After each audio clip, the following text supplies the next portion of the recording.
चांद के बाद हिंदुस्तान अब सूरज की ओर देख रहा है। मतलब चांद के बाद अगला मिशन सूरज है और इसका काउंटडाउन भी शुरू हो चुका है। सूर्य के सीक्रेट्स का पता लगाने के लिए आदित्य L1 को भेजा जाएगा। श्रीहरिकोटा से इसकी लॉन्चिंग की जाएगी। पूरी तैयारी हो चुकी है। इसकी सफलता के लिए इसरो प्रमुख एस सोमनाथ ने आंध्र प्रदेश के तिरुपति के चांगलम्मा परमेश्वरी मंदिर में पूजा अर्चना भी की। इसरो चीफ ने कहा कि आदित्य L1 ये भारत का पहला सूर्य मिशन है और ये लॉन्चिंग के ठीक 127 दिन बाद अपने पॉइंट L1 तक पहुंचेगा।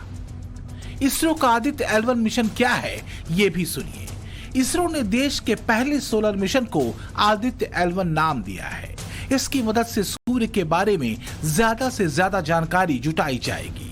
चंद्रयान 3 की तरह इसे भी श्रीहरिकोटा के सतीश धवन स्पेस सेंटर से लॉन्च किया जाएगा।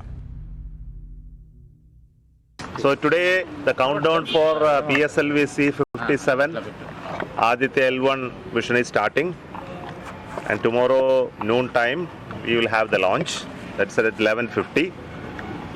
Then it will take almost an hour for the satellite to reach the required location and inject.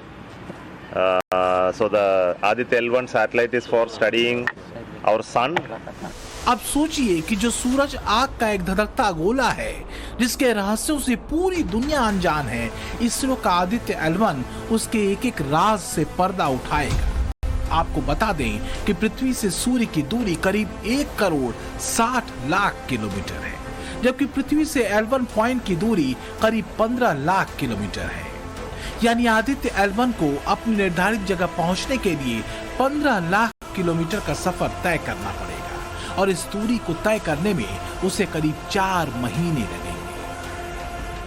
Aditya L1 को स्थापित करना है, वो 15 लाख किलोमीटर दूरी है और वहाँ पर उसको स्थापित करने से इक्लिप्स का कोई फर्क नहीं पड़ेगा। अदरवाइज और कोई डिस्टेंस होती तो उसमें जो कि पृथ्वी और चंद्रमा के बीच में पड़ती तो उसमें इक्लिप्स का फर्क पड़ जाता था। और 3, 2, 1, 0।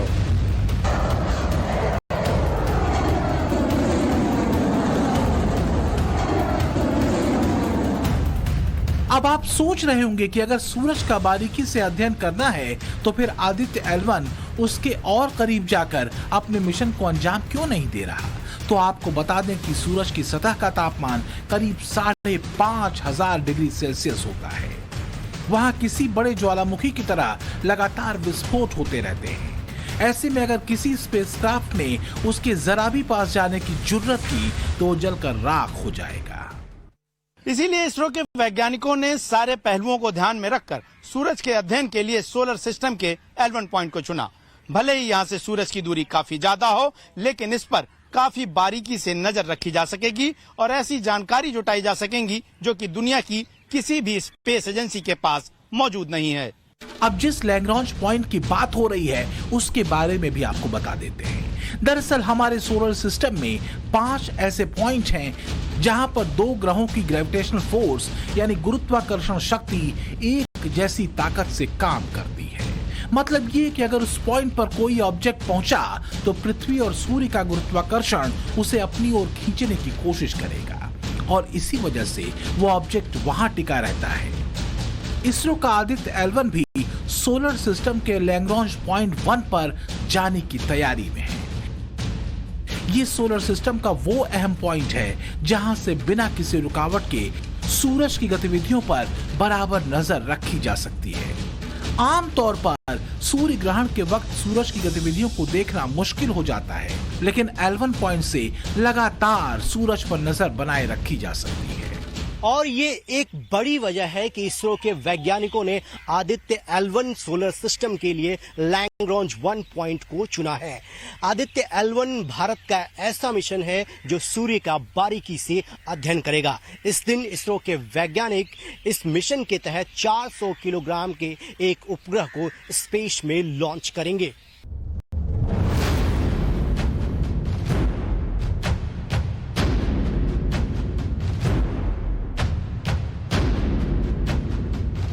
और इसी के साथ एक बार फिर अंतरिक्ष में भारत नई इबारत लिख देगा। अब आपको सिलसिलेवार तरीके से सोलर सिस्टम के 5 पॉइंट्स के बारे में समझाते हैं। आखिर क्यों इन्हीं 5 पॉइंट पर ही कोई देश अपना स्पेस क्राफ्ट भेज सकता है।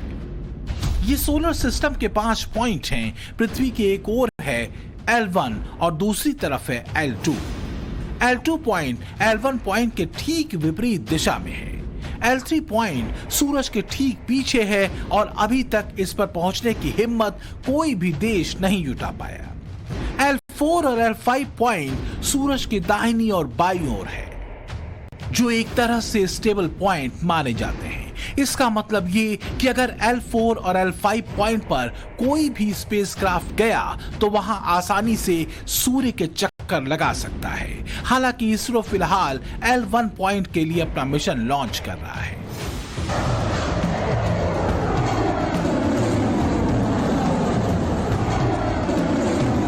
लेकिन भारत के वैज्ञानिक आदित्य L1 के बाद L3 के लिए मिशन लॉन्च कर पूरी दुनिया को बता देंगे कि जिस जगह अपना स्पेसक्राफ्ट भेजने के बारे में किसी ने सोचा तक नहीं, वहां भारत का तिरंगा लहरा सकता है। फिलहाल इसरो का पूरा ध्यान आदित्य L1 पर है। सूरज के अध्ययन के लिए आदित्य L1 को ताकतवर PSLV रॉकेट के जरिए लॉन्च किया जाएगा। ये स्पेसक्राफ्ट अपने साथ 7 पेलोड लेकर उड़ान भरेगा। इनमें सबसे अहम होगा सूट, यानी सोलर अल्ट्रावायलेट इमेजिंग टेलीस्कोप, जो सूरज के फोटोस्फीयर और क्रोमोस्फीयर की इमेजिंग करेगा। इसके अलावा solar low energy X ray spectrometer वहां से निकलने वाली सॉफ्ट एक्सरे किरणों की स्टडी करेगा। वहीं हार्ड एक्सरे किरणों की स्टडी के लिए इस स्पेसक्राफ्ट में अलग से एक पेलोड भेजा जाएगा। सूरज पर चलने वाली हवाओं, प्रोटॉन्स, भारी आयन की दशाओं की स्टडी के लिए एस्पेक्स नाम का पेलोड भेजा जाएगा। इसके अलावा सूरज के चारों तरफ जो मैग्नेटिक फील्ड है, उसके बारीक अध्ययन के लिए आदित्य L1 में एक अलग से पेलोड भेजा जाएगा। एक और अहम बात आपको बता दें कि आदित्य L1 में एक ऐसा कैमरा लगा होगा जो सूरज की HD फोटो भेजेगा।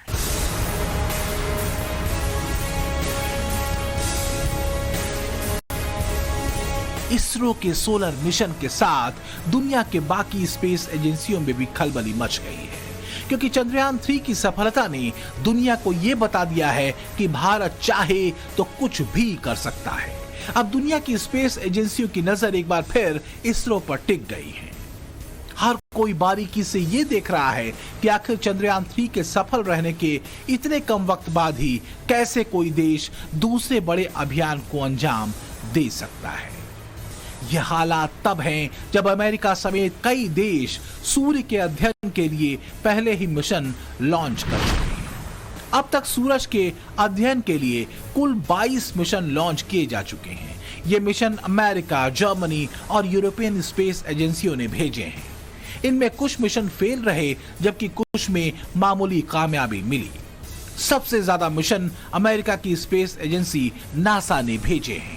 नासा की सबसे पहले सोलर मिशन का नाम था पायनियर 5। यह साल 1960 में लॉन्च किया गया। जर्मनी ने अपना सबसे पहला सोलर मिशन नासा के साथ मिलकर 1974 में लॉन्च किया।